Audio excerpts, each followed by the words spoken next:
Mrs. Lily Perez. Yeah, I was fascinated when I heard your name, Perez, and I was wondering, Perez, what's country or state is that from? Because you know our Nigerian names. I don't think we have Perez as one of them. In fact, I get that a lot, and most times people expect to see one. I'm going to adopt that name, Perez.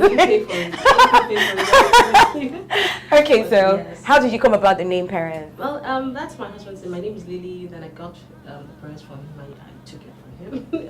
Okay. Perez is actually a biblical name. Yes. It means break forth. So. Okay. So you heard this. Perez is a biblical name for people who are looking for a biblical name for their children. Perez should be one of them. Okay, so you have this new album. Yes. Tell us all about it. The name, how you started off, you know. To even say, okay, yes, I want to do an album. Is it because everyone is doing it? Or is it because you have a leading? Or what exactly, how did you come about doing this album? Yes. Thank you. First of all, the title of the album is Seat of Victory. Okay. Yes, it has a lot of tracks. I think about 15 tracks. Yes, when I saw it, I was like 15 tracks, seriously. Yes, and the entire album came out, was birthed after I had a fire accident. Wow. So it was during the period of recovery while I was on my sick bed. Okay. God began to give me songs and I began to thank Him and praise Him. Okay. So when you listen to the album, you actually hear themes of victory, themes of gratitude, stuff like that. That will help you. It will resonate with everyone because everyone has gone through stuff in their life. Yeah. But it has something to be grateful for. Okay. I featured just 2 artists, really, not 2 artists. Okay. A pastor, Reverend Mrs. Felix Adejumo. Okay. Yes.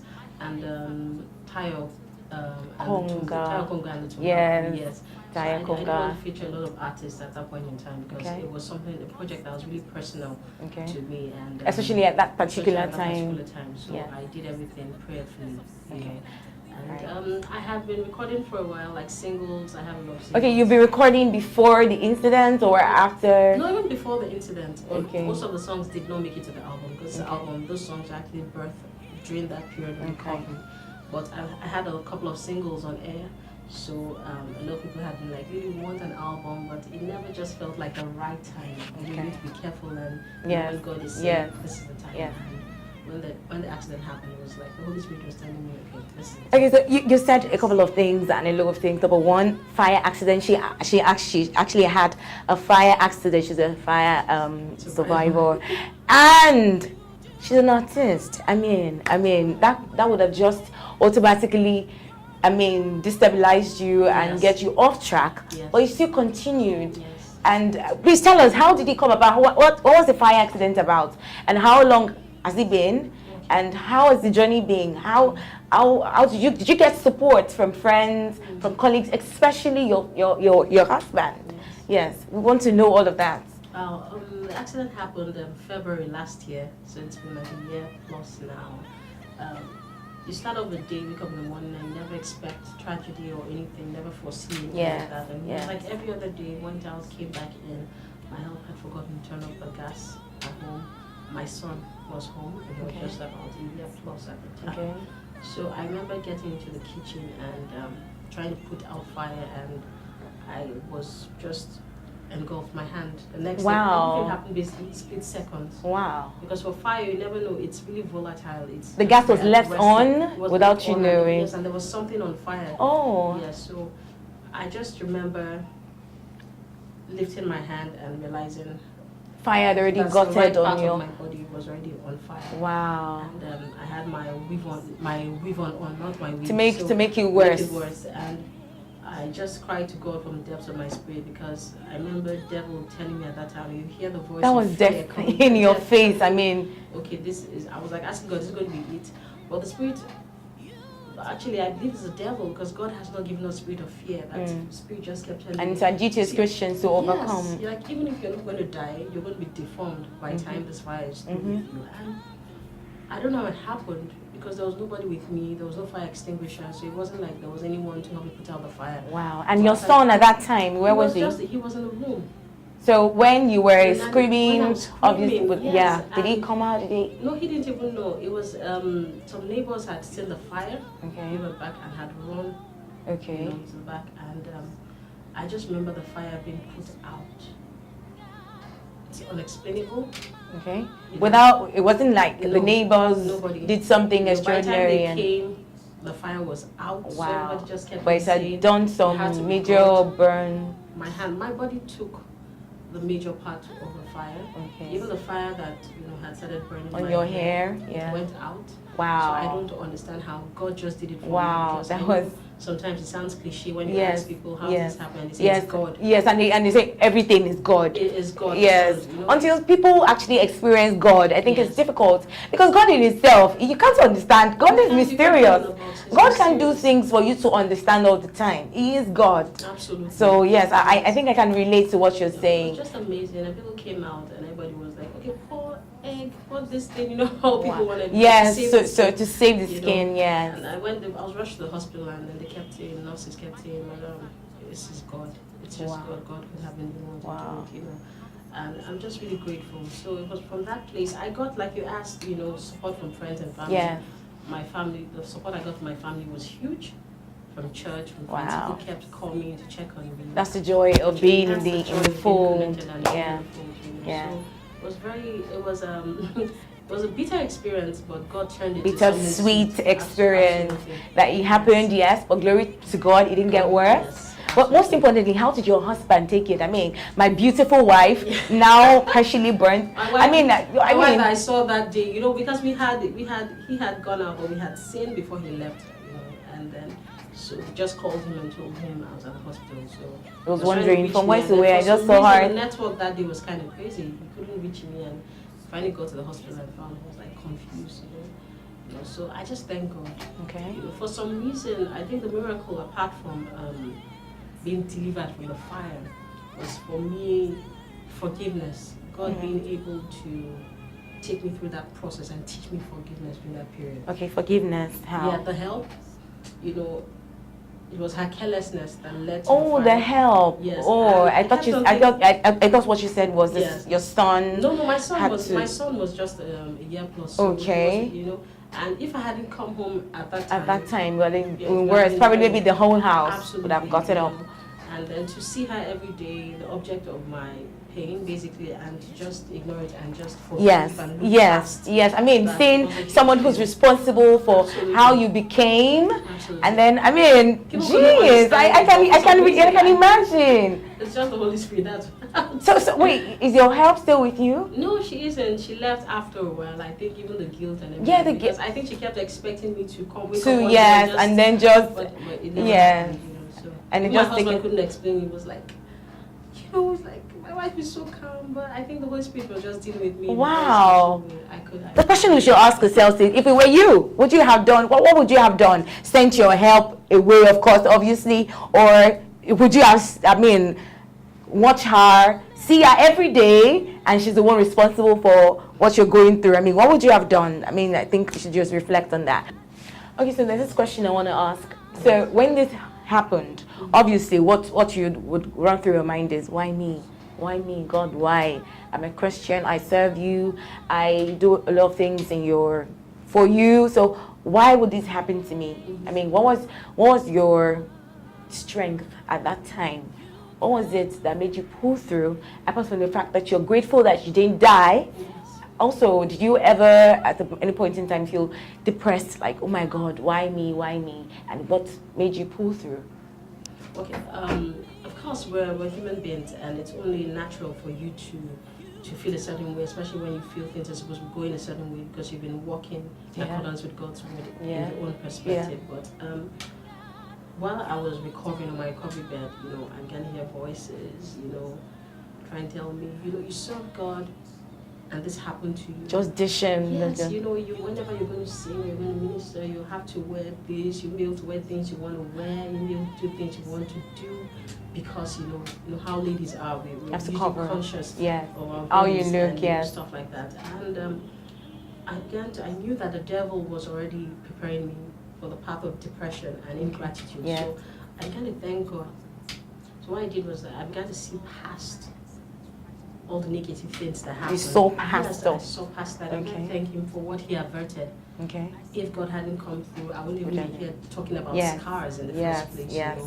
And I began to switch into gratitude mode. I began to thank God, bless Him for what He had done, and the mind-blowing miracle. Wow. As a matter of fact, while praising Him, I got a song, Amazing God, You Do Mind-Blowing Things. Wow. And, you know, in that place of gratitude, and that's what actually pulled me out of that that seemingly depressing situation. Yeah. You know, that's what happened, you know. So as believers, we always go through that situation. Yeah. So yeah. Okay, that's really an eye opener. No matter what is that you are going through, that we are going through, there's always something to be grateful for. And there are lessons to learn at every situation, you know. And then also, in your music career, how has it been? When did you start? And I mean, how did you start? How did you know that this is what I want to do? This is what I'm meant to do. This is what I believe I should do. I mean, tell us. What about it? Well, the journey so far. The journey so far. Yeah. It's been a long one. As I was singing, or I fell in love with music from when I was a child. Like, you know, I could go hours, and, you know, without eating, just listening to music and kids' praise and the rest of them. So I already knew I had this serious passion for music, and I remember going to places when I was really young and singing, maybe worship, and then you get adults, grown-ups, even my dad. Wow. You know, people lying on the floor and worshiping God. And at that point, I think I just knew for me that there was something more. It's like there's something more to this thing, yeah. Me, this small girl, adults, you know, praising God like this. It was much, I can see that, I think this was much more than just being in love with music as an art, but a tool of ministry for me. So, but you know, there's always a period of you realizing your gift, and when it actually begins to manifest, you know. So, and I took a break, school, masters, finished, rounded off, did everything I needed to do, releasing singles on the side, but I just felt, by leading of the Holy Spirit, that the time my album came out was the right time. You know, was this his first, or? Well, as PEREZ, yes. But you've had previous work, singles, but this is the first album. I call it like the rebirth. Okay. Especially when there is something tied to it, like yes, like this is big, this is something. Yes. It was a rebirth for me and the commissioning. Okay. So basically in Nigeria. How do you see gospel music? Do you think it's something that's thriving? Do you think it's something that people are accepting? Do you think it's something that it's a big industry? Do you think it would go? I mean, it would live and stand the test of time as gospel in Nigeria, and also from your perspective as a gospel artist? What can you say about gospel music in Nigeria? Well, I would say gospel music has come a long way, but definitely not where we used to be, you know, and it's thriving. I love the word you used, you know, it's really thriving. We've gone past that place where we give God any kind of mediocre stuff and expect that God will back it up because it's gospel music, and complain when it's not being played on TV, when people are not. Now people are being taken seriously, and they're beginning to, you know, actually put some level of excellence in the work, which is really good for me.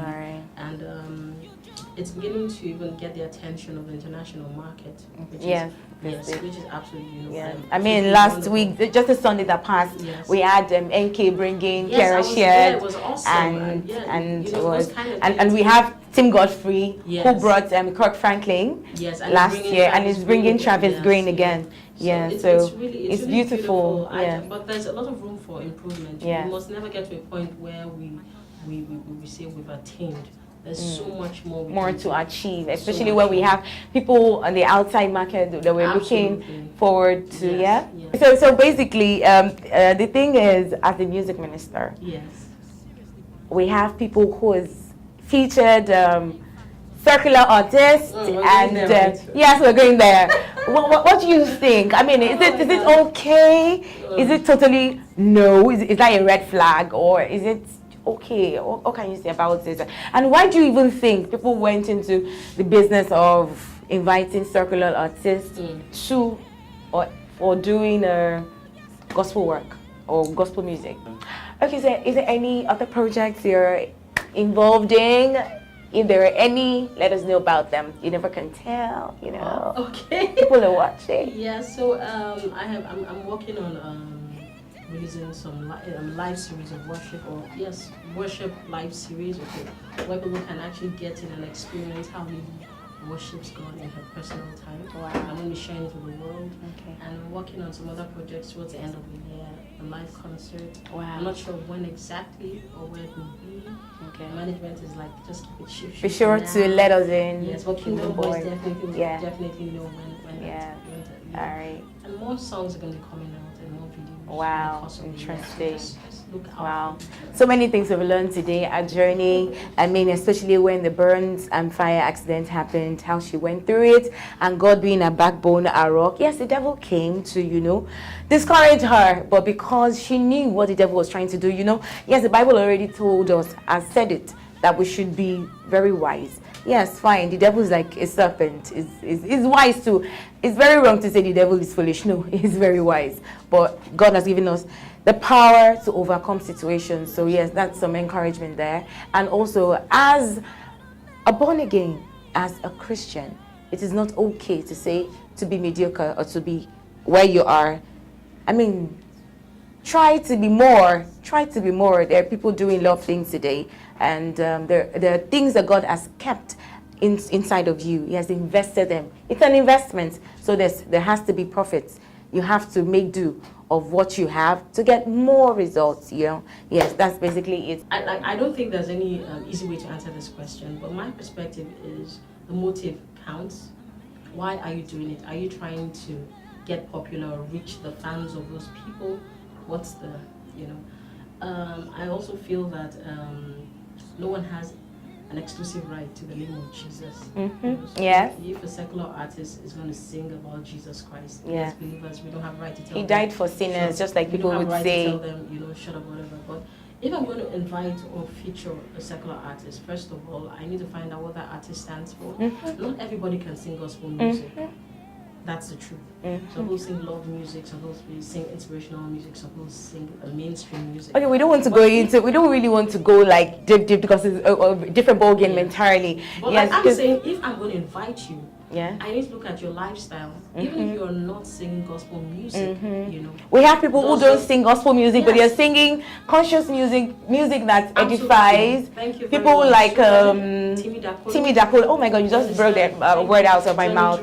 Yeah. So does your music edify? Is it something inspiring? You understand? So those things I have to look out for them. Yeah. So I think even if you're going to feature people in mainstream music, you should always ask yourself, what would Jesus do? And then find out the person's lifestyle, or that apart from the music, is it something you want to really attach yourself to? Because you have a personality, you have a prestige, you have a name to protect. So who do you want to attach yourself with? Exactly. Is it worth it? Exactly. Is it someone you want? Because once you attach yourself with someone, they'll see you in the light of that person. Absolutely. Without being judgmental. Yes. You need to be open. And then you need to pray and ask God. Because God is saying, he's the person who told Cornelius, rather Peter from the big shit in the Bible, he told Peter, this was unclean. Yeah. He actually told him, rise up and eat. And, you need to pray and ask God. Sincerely, we don't really, there's some people who actually have a sincere motive. Yes. Like, it's not as if they are bad or they're trying to get people into, to get popular or get their fans. Some people are just naturally, some people's motive could be like, okay, fine, this person is okay, like you said. There are people who are not just, it's not as if they have a bad morale, but they can also feature in gospel music, people like Timmy Dakolo, and so people just feel, okay, fine, this person, I'd like to work with him, I'd like to work with her. I think it's okay. But we still have people who are like, please, he's not a gospel artist. He's not a gospel, so he doesn't have a right. So yes, just like you said. Who claims to be the gospel artist, how we sure you're living right, So I think there should be a balance. There should be a balance. Yes, there should be a balance. Person is giving a good message. Person's lifestyle is not one that repels, or does not reflect the life of Christ. I'm talking about, everyday fruit of the Spirit, being kind, being, stuff like that. I just feel it's fine. Okay, so basically, again, apart from music, do you have any other thing you do? or? Yes, I do a couple of other things. I have a food business. Wow. Yeah, I love to cook. Wow. Absolutely. Your husband is a lucky man. Wow. I love to cook, and I'm a script writer. Oh, interesting. I write scripts for movies too. Interesting. And then I'm also an energy analyst, energy manager. So I'm working on some projects. Wow, in the you've future. got many caps. I try. You need to have. I feel God has given us like this how I put it, this sophisticated brain, you know, and I feel that most times we should change ourselves, trying to just restrict and say, okay, I'm born again, no, I'm child of God. I don't. You can do exhaust yourself. I mean, you know, so you being born again is even the reason why you should do exploits. You know, so and I write to you. Wow. And watch out for her. She's a bundle of entity, bundle of talents. That's interesting. I try, if you say so. Bundle of talent. All right, so thank you so much for coming on the show.